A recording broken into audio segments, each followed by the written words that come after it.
Evening. In shed tonight. It's been a right muggy day again. It's been audible at work. Really, really hot. No drafted out. So I'm down in shed having a cool down and a bit of quiet. And a bit more Wednesday related news today. Josh Windass has moved on from Millsbury, moved to Wrexham. You know, one of the worst kept secrets in football, really.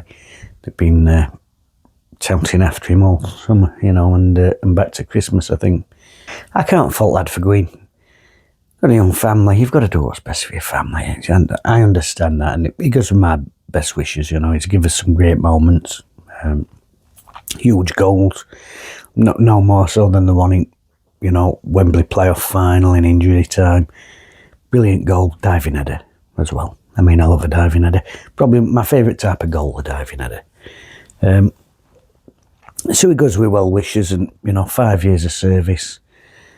And I still say, and it's only personal opinion, but I still say that would have gone up automatic that season if he'd not picked up that knock, you know, just after January window had shut.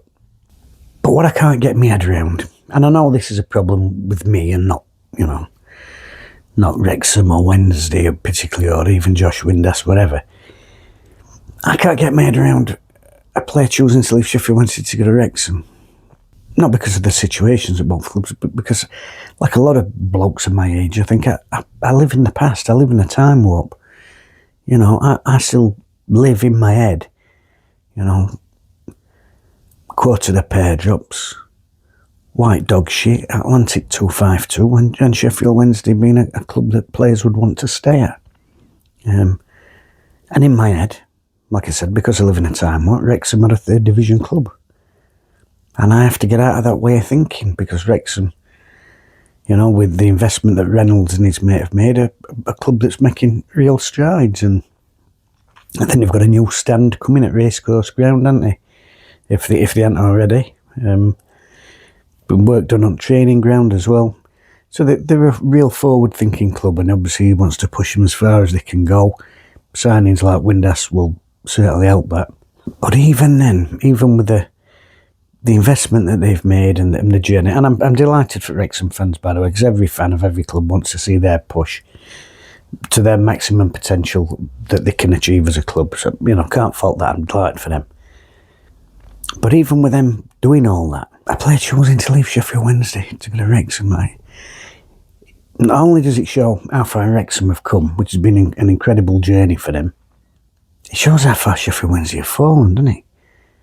It shows how far Sheffield Wednesday have fallen, because even with all the investment that Wrexham have made, there's only a certain scope.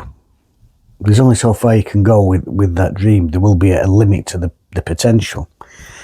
And I look at Sheffield Wednesday, and the scope of potential is huge. You know, it's certainly top half Premier League potential. But we're in such a state that a player could come to the conclusion, and it is the right conclusion, by the way. I'm not arguing that fact. It's the right conclusion, because you've got to look after yourself, you've got to look after your family, and you know, Windass has got a young family. That leaving a club like Sheffield Wednesday to go to Wrexham is the right thing to do. I still can't get my head around that, even if I drag myself from the miss of time and the past that I like to live in into the modern age. I still struggle to comprehend with that. And it just magnifies how poorly run our football club is and has been. Now, he's left by mutual consent. Mutual consent. The player is asked to go. I think it was quite clear that he didn't want that deal triggered in the summer. Man, I don't blame him with everything that's gone on down there. But even at 32 years old, I still think he's worth at least £500,000.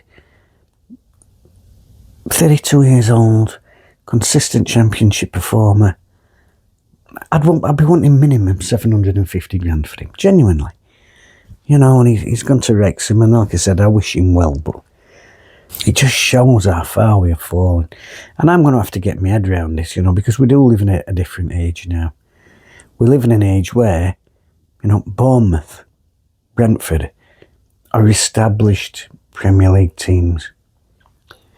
Whereas Sheffield Wednesday, 25 years outside the top flight.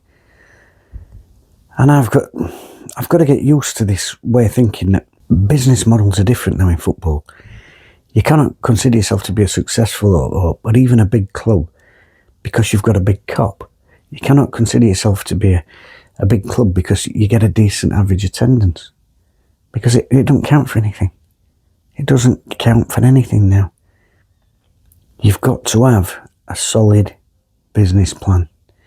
You've got to have an idea of where you're going to go, and you've got to put foundations in. And everything that's happened to us, I would even say over the past 30 years, in fact, everything's been built on sand. You know, the fans have been taken advantage of to a massive level. And it's that thing of they'll always turn up. Sort of taking advantage of, they'll always turn up, these lot. They'll always turn up, they'll always pay, they'll always buy tat. Basically, they'll do as they're told. And I think that's why we've gone down this avenue, because we've always just accepted it.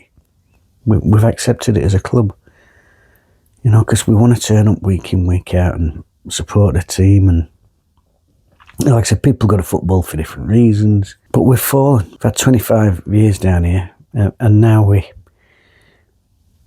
don't want to say we've hit rock bottom, but we're very near the bottom. And you just fear that when we do hit the bottom, everything's going to fall apart. You know, it's not going to be inflate the life things and rafts and up we float back to the surface. You know, I think we're going to hit the bottom and crack into pieces like Titanic. A huge lack of investment in club over years. There's all this with North Stand. And there's the immediate problem of where do you house fans and this and other. But the main thing it points to is the complete neglect, long-term neglect. And it's really sad. And like I said, well, I wish Windass well, and I actually wish Wrexham well, you know. The fact that him going there makes a common sense decision.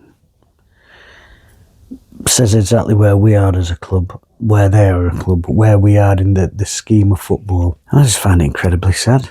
Again, it makes our team look so thin next season. If you think about say a 4-2-3-1 shape, which just as a basic example, but Smith's gone, centre forward, Gassama's gone, left winger, Masaba, right winger, Windass, in all. That's your front four. That is your front four. And that would be probably your first choice front four. And, they've all gone. And they've all gone for well under the market value. I mean, we turned down offers for Smith from Derby in January. I understand we turned down offers for Windass. The two young, exciting wingers, they've gone for what, a combined 3 million. But again, you take off the sell-on fee like PSG had, that 20%. Your four best attacking players have probably gone for a combined fee of about 2 million quid. Like I said, that's whilst I need to stop living in past and thinking about Wrexham as a third division club and Wednesday as a top flight club, it still doesn't sit right that is a completely common sense decision from a player that realistically you can't fault. That I'm actually saying that shows how bad things are. Because, for 150 years, that would never have been a decision.